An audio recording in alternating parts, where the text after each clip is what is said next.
خب اومدیم مترو تحویل صاحبش بدیم و برگردیم. حالا صاحب خیلی پایین تر از جایی که مد نظر داشتم. فقط زیر سرمون نمیشه. چی ارزونه خیلی. یالا وزیز سلام برسونی که من خیلی مخلصی. قربونه امونه اینو کپی نیزنی.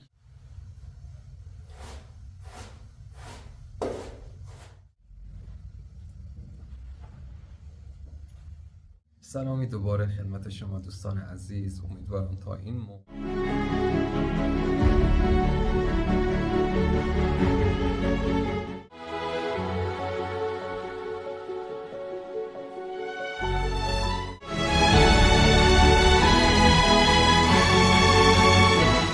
امیدوارم حالتون خوب باشه، هیچ گونه مشکلی هم داخل زندگی نداشته باشیم.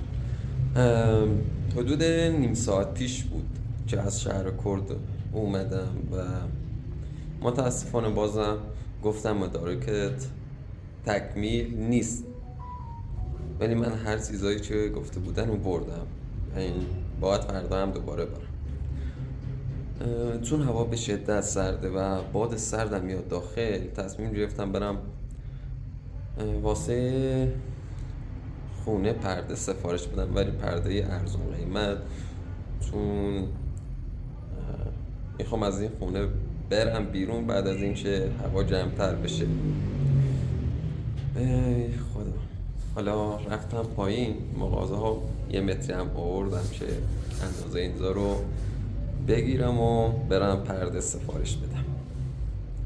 بعدش هم یه جشن کوچیکی بگیریم واسه یه جشن شب یلدا. بعد امیدوارم که تنها نباشم و که این جشن رو تنهایی نگیرم. و با ما همراه باشید. اندازه پنجره ها حدود 5 متر بود و ببینیم مغازه ها این موقع بازن یا نه. خب اومدیم مترو تحویل صاحبش بدیم و برگردیم. حالا صاحبش هم داخل مغازه نیست و میذاریمش اینجا و آقا دست در نکرسیم عزیزم. وقت عزیزم من برعکس همه پشت خنده هم قبول تو.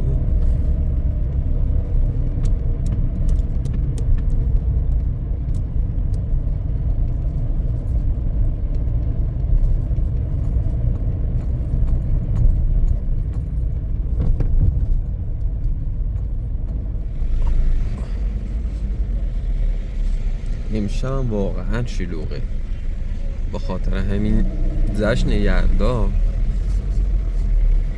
مردم بیشتر شبا میان داخل خیابون خرید میکنن، چون فکر میکنن قیمت ها ارزون تر میشه و نمیدونن که واقعا هیچ فرقی نمیکنه. به هر حال شاید جیرونتر هم بهشون بدن چون تقاضا بیشتر میشه. حالا جا پارک هم واقعا پیدا نکردم و ماشینو خیلی پایین تر از جایی که مد نظر داشتم پارک کردم.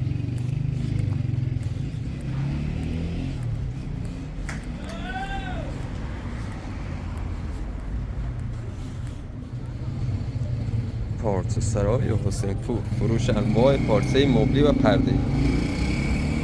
نه شماره تماسشه. حالا اگه خواستین چیزی سفارش بدین داخل واتساپ یا تلگرام بهش پیام بدین.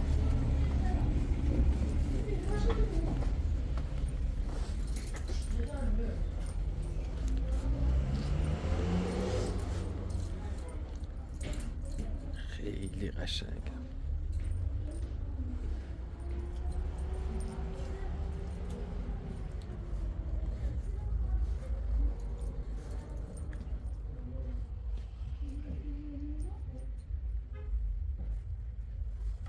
دوستان حالا من اومدم داخل مغازه حمزه. اون کاپشن لی بود که خریدم آبی رنگ، چون ازش استفاده نکردم و واقعا دوستش نداشتم، اومدم عوضش کردم با این و واقعا لطف کرد چه قبول کرد چه تعویض کنه. با اینکه مدت زیادی هم هستش خریدم. این ولی واقعا دوست دارم. سلام آقای سنپور. خوبی؟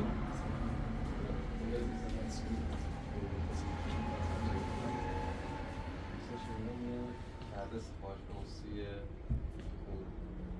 سیخ آستره خیلی پولی خیلی والا ما خزاره نشیم ما خزاره هم زیدتر نه ما که نمبران هم یه دایده یه سیخ هم شه فقط زیده سرمونه بجره چی ارزونه خیلی آستر هسته آستر دارم توی تقریبا یه 100 سرویسی داره آستر دارم؟ ارزون طرف تا 80 تومن هست هم آستر بزنیم منظمون بهت کنم مشکل نه یا تا به چند برده یارم دو بود یه 5 متر 5 متر جای مشکل نه تا یه چند بودنده یارم میتونی مثلا زیدتر بفرستش کنی؟ اگه از زیپار و دستم برسه باشه ولی با سفارش من بیاریم حالا زیتر هم تا اسم 30 صبح یا پس ساعته یارم بیارم دستتون برم ما در خدمت اینو متر چندیه؟ اینو هست اینو از متری 190 تا 260 اینو مال بعدش پشتی اینه اینو آره. پرده نمیری؟ پرده داشتم تموم کردم فعلا نه آها تموم کردم فعلا نه ولی داشت قسمت طولی گوشه نام شد تموم کردم فعلا خیلی ممنون هست ما در خدمت عزیز. ولی یارم سواپس آیارم در دست خدمت دهنه خیلی ممنون ما در خدمت بیا باشی عزیز در من خدمت خدا سلام آقای حسین پور یه چه از فامیلامونه و به خاطر همین اومدم پیشتون هم قیمتاش نسبت به بقیه بهتره و همین که بیشتر تخفیف میده واقعا عاشق این کاپشن شده خیلی رنگش قشنگه الان هم بریم یه موکت بخریم ببینیم بهتر میشه دمای خونه یا نه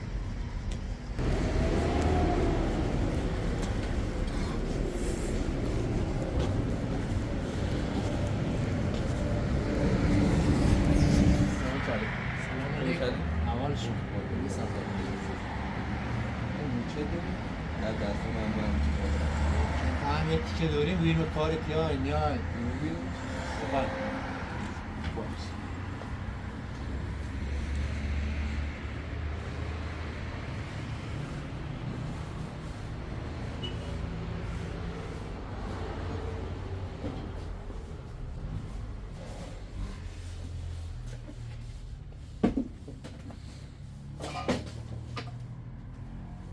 نو نیستونی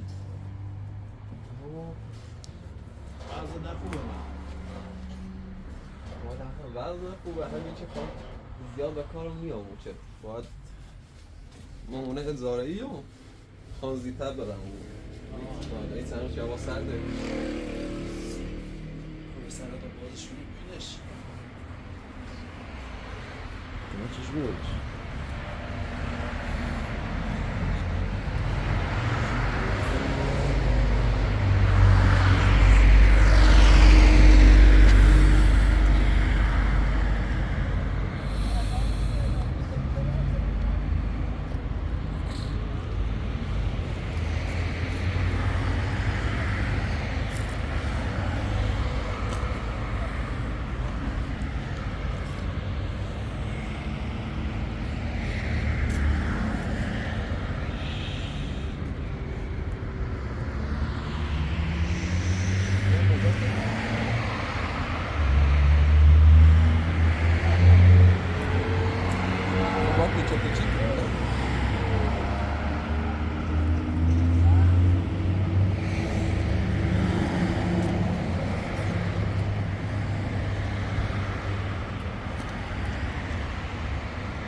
اینجا دورمان یک چیز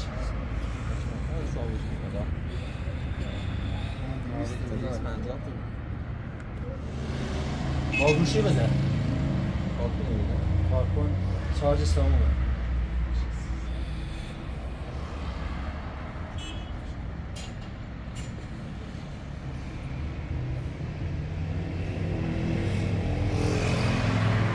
قابل هم ناره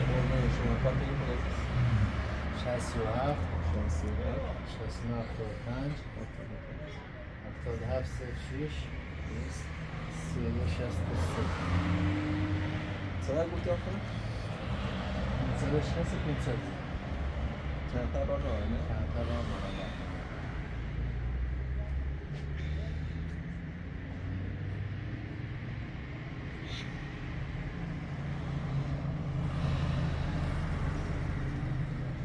چند روزه هست عزیز؟ مثلا قربونت عزیز دست در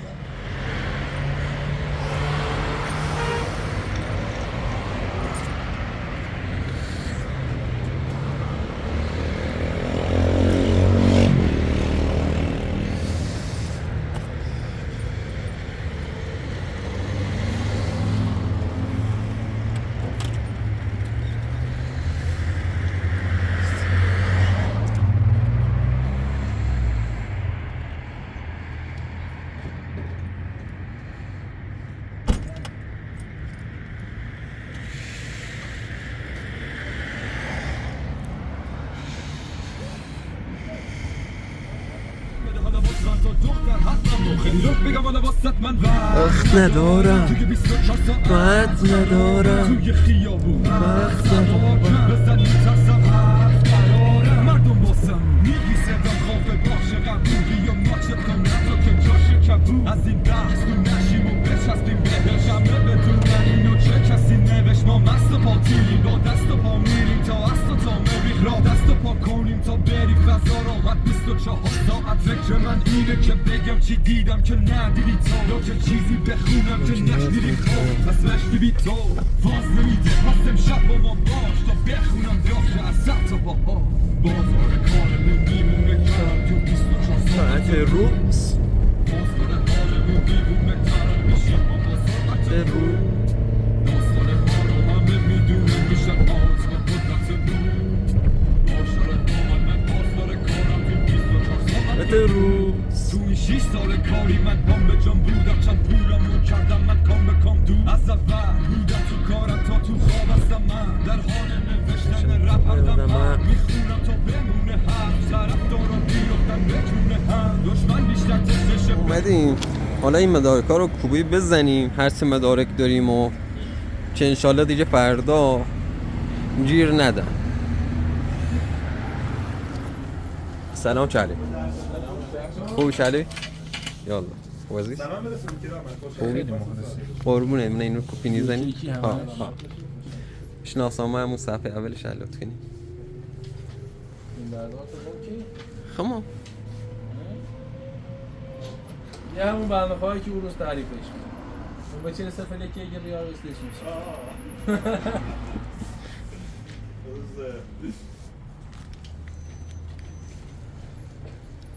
یا تلمتر تو جنم دیگه؟ ها؟ یه نه یه این شعر دانش آموزلی شعر دانش آموزل اتل متل توله بگو بزو چیز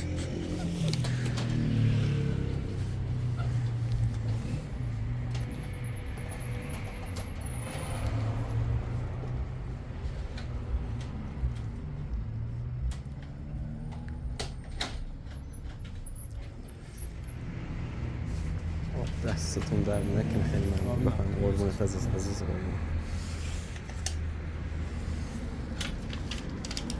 نوزن داری؟ 76 79 هفتاده؟ 76 79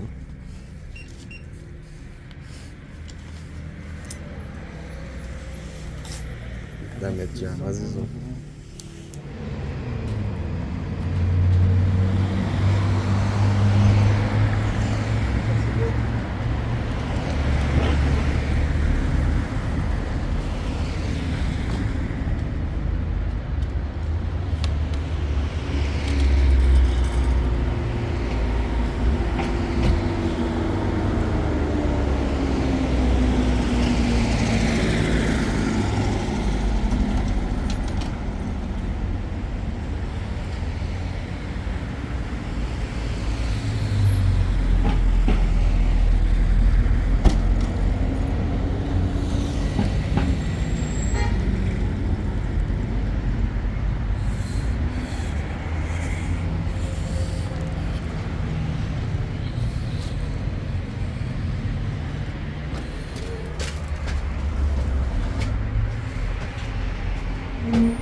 دوستان الان خب موکت رو پهن کردیم و حالا میخوام بهتونم نشونش بدم و این چه یک ذره کثیف و بعدش زاروش بزنم و تمیزش کنم. دوستان واقعا اینو که من پهن کردم هوا خیلی بهتر شده، مخصوصا وقتی که این پلاستیک رو پهن کردم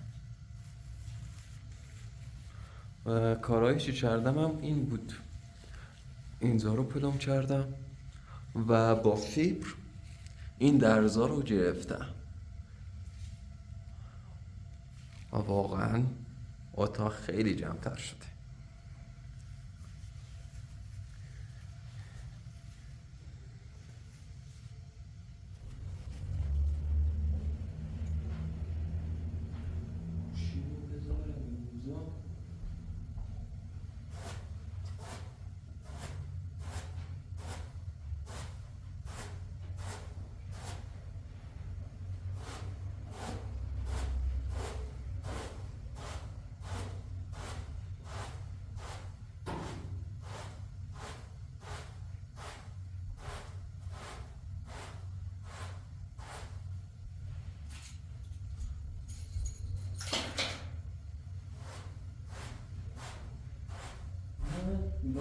عکس همه خوشخنده موقع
واقعا این کاپشن رو خیلی دوست دارم، هم رنگش خوبه و هم این چه شیک یه جوری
سلامی دوباره خدمت شما دوستان عزیز. امیدوارم تا این موقع اوقات خوشی رو سپری کرده باشید.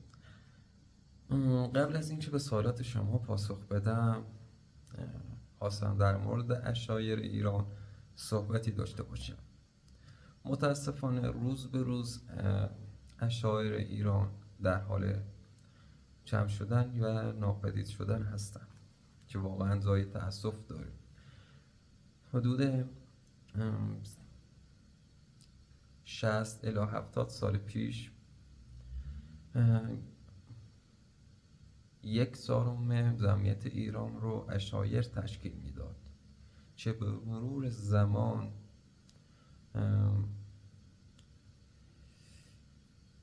این جمعیت به شدت کاهش یافته و همکنون کمتر از 2% از جمعیت ایران عشایر هستند. دلایلی که عشایر ایران در حال کم شدن هستند میتونن این دلایل باشن: گرد و غبار که در این چند سال اخیر شاهد اون بودیم به خاطر بی‌مسئولیتی مسئولین کشور و عدم پوشش گیاهی و احداث سدهای بی‌مورد و بی‌معنی که باعث شدن آب و هوای منطقه ایران دگرگون بشه. خشکسالی های پی در پی که باعث کم شدن بارندگی و کم شدن پوشش گیاهی در مناطق کوهستانی و ذولیه ها شده و میتونه شرایط بعد جاده ها و کمبود دسترسی به بیمارستان ها از جمله دلایلی هستن که باعث کم شدن عشایر میشن. و اینکه وقتی زمانهایی مثل من تحصیل میکنند و وارد دانشگاه میشن و یک شغلی دولتی یا هر شغل دیگری پیدا میکنند، واسه این که بیشتر پیشرفت کنند در شهر سکونت میکنند و متاسفانه الان فقط افراد کمی هستند که به صورت عشایری زندگی میکنند و طبق آمارها و پرسش هایی هم که انجام شده، اون عشایر هم در این چند سال اخیر، چند سال آینده دست از زندگی عشایری میکشند و یک جانشینی رو انتخاب میکنند که واقعا جای تأسف داره همچین زندگی سالم و زندگی در طبیعت رو رها کنید. عشایر ایران بیشتر از مسئولین واقعا در پی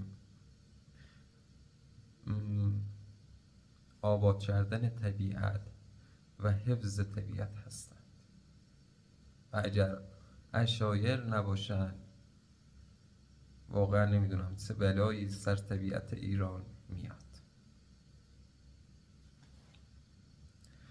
حتما سوال پیش اومده که طایفه لرقم لر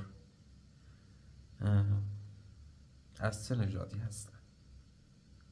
حدود 2000 سال پیش از میلاد، یعنی در عصر آهن، اقوامی از خارج از کشور ایران به فلات ایران میآیند و وقتی میبینند که کشور ایران از لحاظ آب و هوایی و پوشش جیایی بسیار مساعد هستش، ایران رو واسه زندگی کردن انتخاب میکنند. این اقوام که خودشون رو آریایی مینامیدن، وقتی در ایران ساکن شدن، کشور ایران رو بر حسب نام و اسم نژاد خودشون آریایی، نام ایران رو بر این سرزمین انتخاب کردند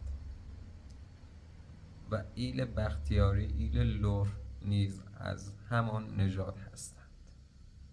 داخل ایران اقوام بسیار زیادی داریم: ترک، بلوچ، کرد، عرب، ترکمن و خیلی این که من داخل ویدیوهای قبلی گفتم. اکثر دین اکثر، یعنی دین همه مردم اشایر داخل ایران اسلام هستش و مسلمون هستن و شیعه و سنی داریم. تفاوت شیعه و سنی از جای نشأت میگیره که بعد از رحلت پیامبر گروهی معتقد بودند که حضرت علی باید جانشین محمد باشه و گروهی دیگر معتقد بودند حضرت محمد برای خودش جانشینی انتخاب نکرد. با وجود اختلاف‌هایی که داریم، همچنان مثل برادر در کنار هم و متحد داریم زندگی میکنیم و هیچ گونه دلخوری بین ما وجود نداره. و اگر میبینید داخل سایر فضاهای مجازی شیعه و سنی در حال جنگ با هم دیگر هستن، این واقعیت ندارد و قبل از اینکه ما شیعه و سنی باشیم مسلمون هستیم.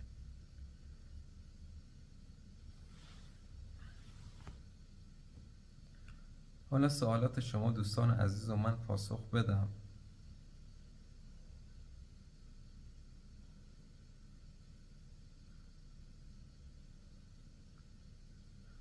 قبل از اینکه من سوالاتتون رو پاسخ بدم، یک آماری از تعداد اشایر پیدا کردم، اینو واسه شما عزیزانم میگم. جمعیت اشایر قوم کرد حدود 2,700,000 نفر هستند.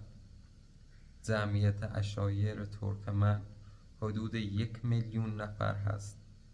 جمعیت اشایر لر حدود 2,500,000 نفر. جمعیت اشایر عرب حدود 1,000,000 نفر.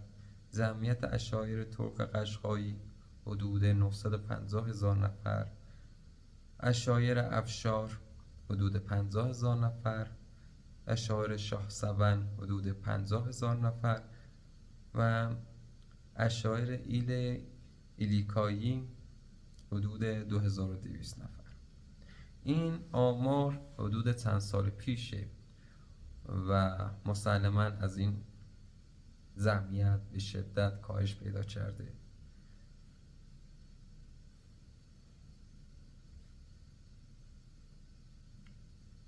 خب سوالات شما عزیزان رو من پاسخ بدم. چرا با وجود سردی هوا جوراب نمی پوشید؟ من الان داخل خونه نشستم و کنار بخاری جوراب پوشیدم. شاید بعضیا جوراب پوشیدن اذیتشون کنه و جوراباشون رو در بیارن. چرا سگ‌ها گوش‌هایشان را می‌برند؟ چرا گوش‌های سگ‌ها را می‌برند؟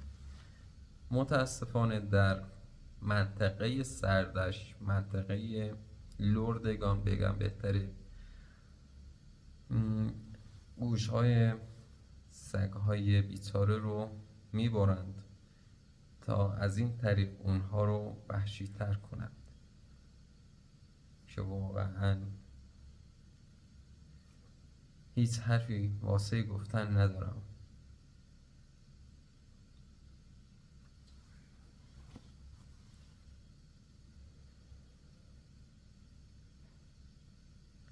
یک سال من چند فیلم از نحوه زندگی مردم در تهران دیدم و به نظر می رسد با زندگی اشایری بسیار متفاوت است. بله، زندگی کردن در تهران، نحوه زندگی کردن در تهران با نحوه زندگی اشایری همانند فاصله زمین تا آسمان فرق داره و اصلا قابل مقایسه نیست.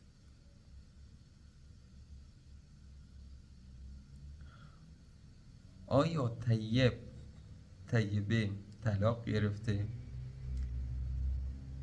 فکر کنم درباره کانال پلر از من سوال پرسیدید. قبلا هم گفتم این کانال زعلی هستش و همش سناریوی فریبه. این کانال رو نخورید. بعد از اتمام فیلم برداری زن طیبه و اون قدیر با هم به خونه لاکچری خودشون میرن.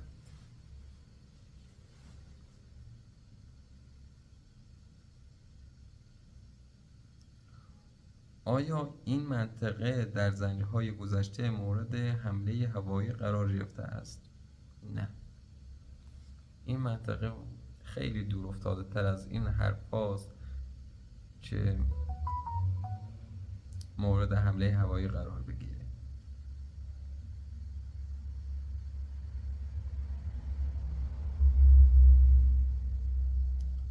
اشایر از برق استفاده میکنن. چگونه پرداخت میکنن؟ آیا اصلا پرداخت میکنن؟ اشایر واقعی خب از برق استفاده نمیکنه، از برق خونه‌ای و بیشتر از پلن‌های خورشیدی استفاده میکنن. حالا وقتی داخل این کانال ها نگاه میکنیم میبینیم دارن از برق استفاده میکنن. قیمت برق واقعا ارزونه در ایران و من فکر کنم چند روز پیش بود هزینه برق رو من پرداخت کردم. این چند ماه که در این خونه زندگی کردم اولین بار قبضای برق رو پرداخت کردم میشه کمتر از $2 شد.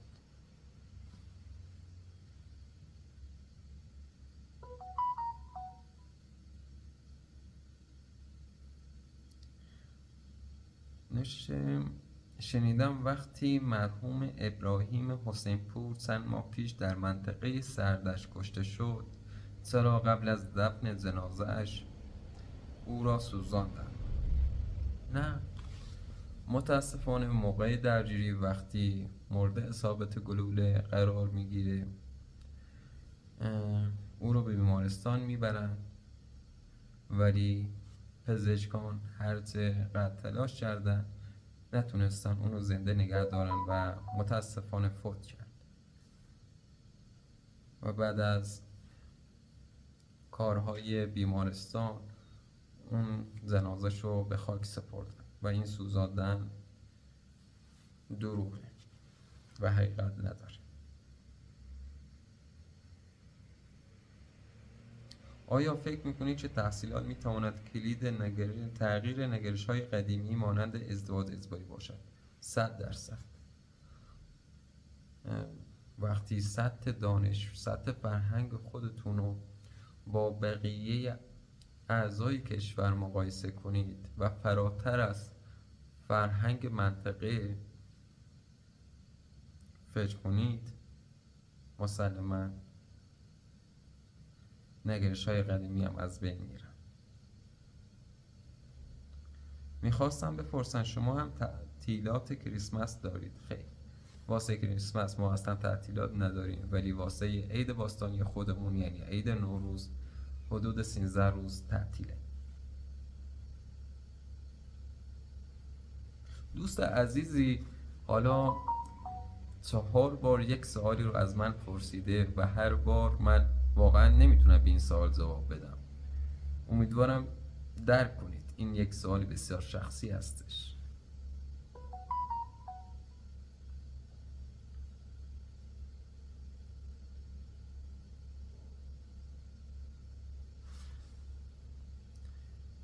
عمران، کسی که خانه را اجاره کرده ای، از کسی که خانه را اجاره کرده ای چه شد؟ آیا در مورد دخترش آرام شده ای؟ در مورد صاحبخونه و دخترش سوال پرسیده. همونطور که گفتم من به صورت رسمی قرارداد نوشتم و تا قبل از اتمام قرارداد نمیتونه من رو از خونه بیرون کنه و هزینه های اجاره خونه رو من به موقع پرداخت میکنم و دلیلی نداره و بهانه‌ای بگم بهتره نداره منو از خونه بیرون کنه و قانون همیشه بیشتر طرف مستأجر رو میگیره.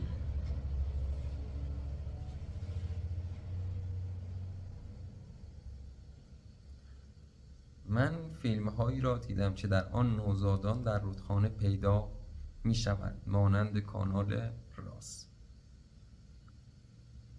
آیا این واقعیت دارد یا خیر؟ خیر. وقتی این داستان رو من میشنوم، این ویدیو رو میشنوم، یاد داستان حضرت موسی میفتم که مادرش آسیه اونو در یک سبد گذاشت و به نیل سپرد. واقعا این ویدیوها حقیقت ندارن و فریب این ویدیوها رو نخورید.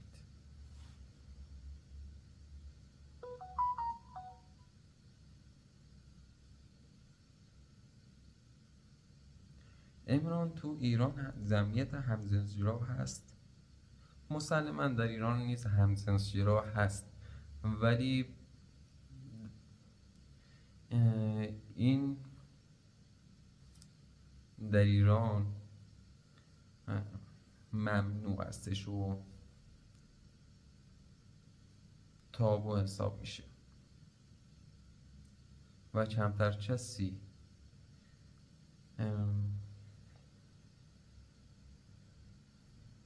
میتونه میل واقعی خودش رو بیان کنه.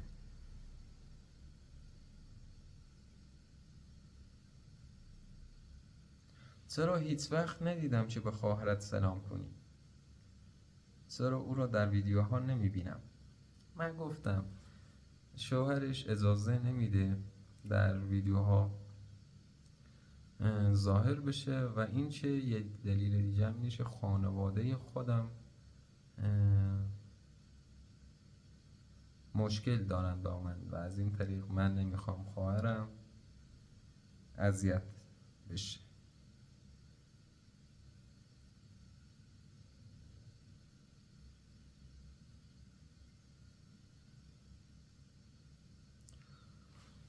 خب دوستان، فکر کنم زیادی سرتون رو به درد آوردم و حرف زدم. امیدوارم هر کجای جهان هستید یک زندگی شاد، یک زندگی موفق، پیروز و طولانی داشته باشید. دوستتون دارم و خدا نگهدار.